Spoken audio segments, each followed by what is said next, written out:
freaking joke. No one Justin Hall's buddies with everybody. Yeah. Hall's best friends with Marner. You can't trade him. You can't move him because if you move Hall, Marner's mad. And then if you move Marner, Matthews is mad. It's like this whole connection. Oh, but you can't move Kerfoot because Matthews and Kerfoot were best buddies in the bubble. They were best friends in the bubble, so you can't move Kerfoot. You can't do that. So you can't move Kerfoot, you can't move Hall, and you can't move Marner.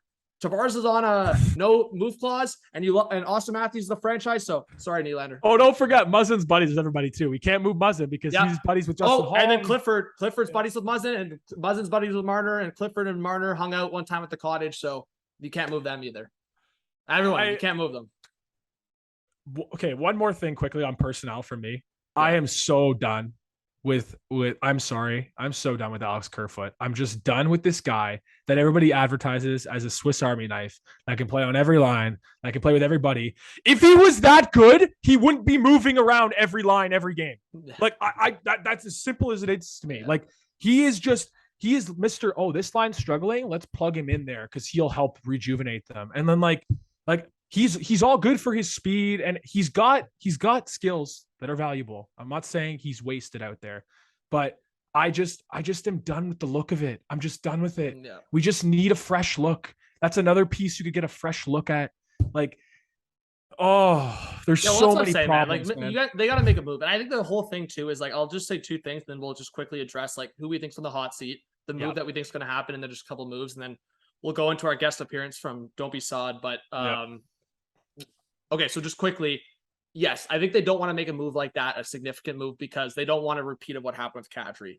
Mm-hmm. Do it like emotionally and move a guy and then watch that guy basically win a cup with their team or have success. And then you just keep, so it's like, they don't want that to happen again. One. And two, I will play on the devil's advocate of that point and just say that look at the Islanders and Flames as two prime examples. Obviously we're early on this season and I'm just predicting the Flames are going to do better than they did last year. And they made the playoffs and then had a good first round or decent enough. And then the second round against the Oilers is that Islanders lose Tavares for nothing and go to 2 conference finals appearances.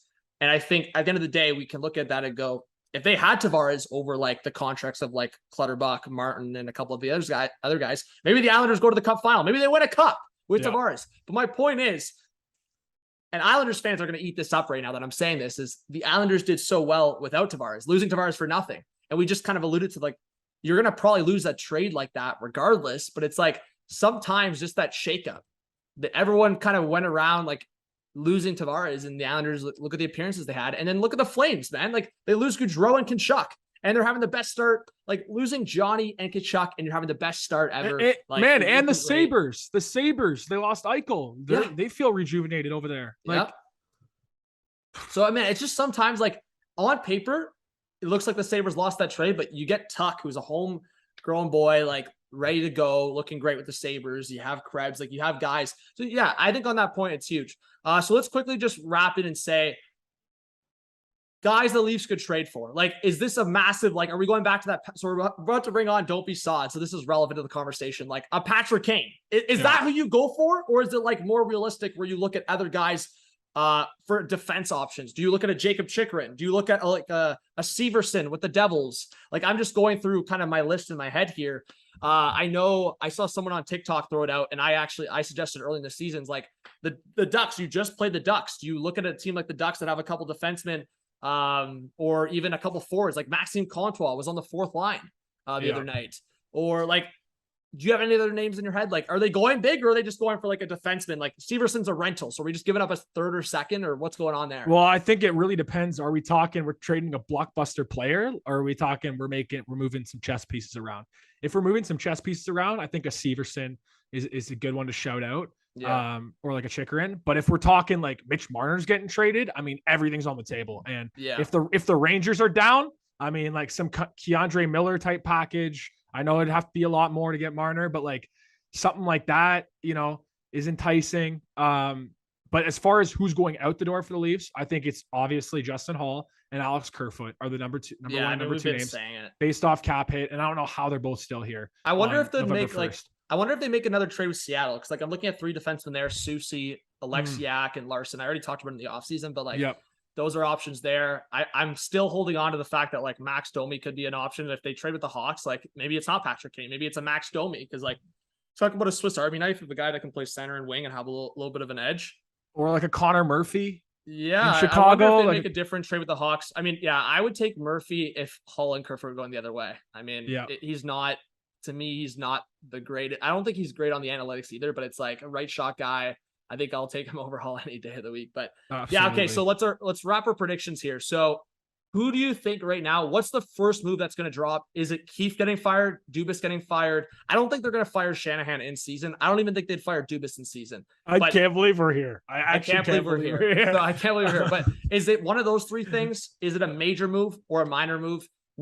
If you had like a vision quest right now, what are the next two moves that are going to happen, or three moves? Like next couple, because there's got to be at least two, I'd say. I think by the weekend there's a trade.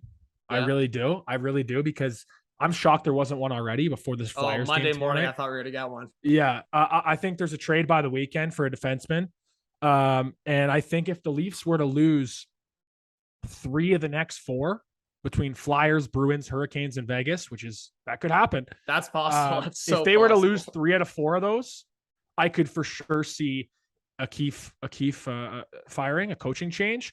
Or at the bare minimum, we're getting a press conference with Kyle Dubas, because if the Blues are doing a press conference right now for losing 5 straight, I think Dubas should be facing the mic, or Shanahan at least should be getting out in front of the media. So we're at least going to get that. But I think if 3 out of 4 of those are L's, man, I think Keefe's gone. So what about you? Yeah, I think the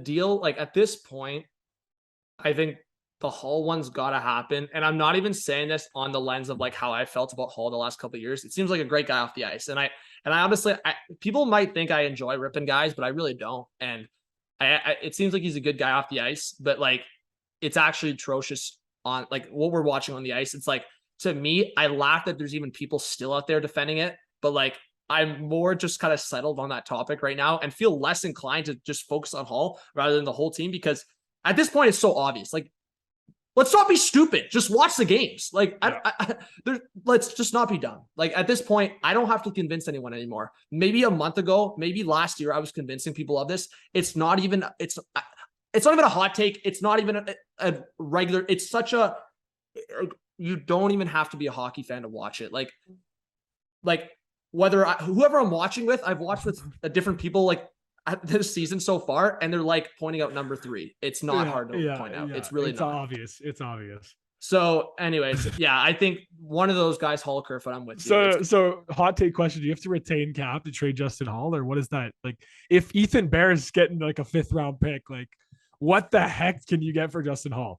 Can you even trade him? Bro, that's what I'm saying. It's got to be a swap. It's literally got to be a swap, or you attach a prospect. It's got to be a swap or a prospect or pick attached, because you don't retain cap on this. Honestly, man, this sounds extreme. I'll shut up producer Clark, because he proposed this, was that you attach like a prospect and pick to Hull, and you get like a disgruntled forward, like a Comtois or something. That's something like you got to do something like that. Because at this point, man, like if you're losing a B-level prospect and a mid-round pick, you're getting a change of scenery, and like it's just, he's got to be done. Like, honestly, I'm so tired. And honestly, man, this sounds extreme, but I really think one like main personnel up top's got to go. And if they're really going to be stubborn, here's my mindset. Dubas's contract's expiring, so I think it would give more incentive to Dubas to like really shape up and realize what's up. If not only he realizes his contract's not getting extended until he wakes up, and 2, if his good old buddy Keefe goes, because then that ruins the whole buddy mentality on this freaking franchise. You send the GM's best buddy out the door, and then freaking guys on the team realize no one's best buddy is safe. That's what I'm saying. So I think, sure, you know what, Keefe, maybe he's not the most deserving to be gone versus the other guys, but there's got to be some kind of message, and you're not locked in with Dubas past the season. So sure, you could send a message to be like, hey, see you later, Dubas. But you could also go, hey, see you later, Keefe. Bring some guy in, make a significant move in the locker room. And then you go, hey, Dubas, this is your last go. Do with it what you want. Do it like, John, do your best with the new coach, all that. And then if you're gone at the offseason, you're gone in the offseason. I'll add this too. I feel like if Keefe gets the door, Shanahan's the one that's signing off and making sure the right coach comes in. Yeah.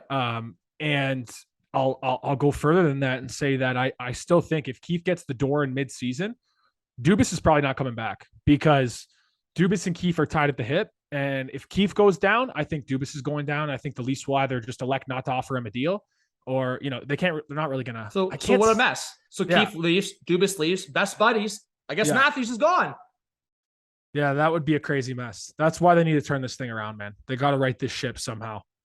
Like, they have to. But honestly, I actually no other option. I hate how this culture has grown. Like I'm gonna use that as a freaking tagline, man. It's the freaking buddy franchise. Like, yeah, it's crazy, man. It's freaking crazy.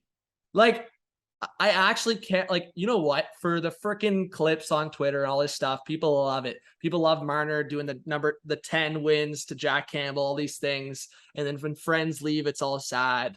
It's like, look at it, man. You brought in a Russian goalie for the first time ever, and he's doing well. Samsonov's doing well. And no one's buddies. Samsonov's doing well. Like, just, oh my God. Like, enough with the friendships. Enough. I can't, man. I freaking can't. Like, no. Austin Matthews was drafted first overall in 2016. We're almost in 2023. This is so down bad. Like, it's not even like no one was expecting, or some people were expecting a cup by now. I actually, when Matthews got drafted, I said 2021, 2022, 2023, around there for a cup. Yeah, that felt like an eternity later. And here we are. Yeah, I feel like a joke for saying that. But at the end of the day, like, we were expecting something. When Matthews was drafted, we were on our knees just freaking bowing and going crazy. Like, we were expecting at least a couple of conference final appearances, or at least like a second round appearance. Anyways, all right. Any last takes? Any last comments before we bring on a guest?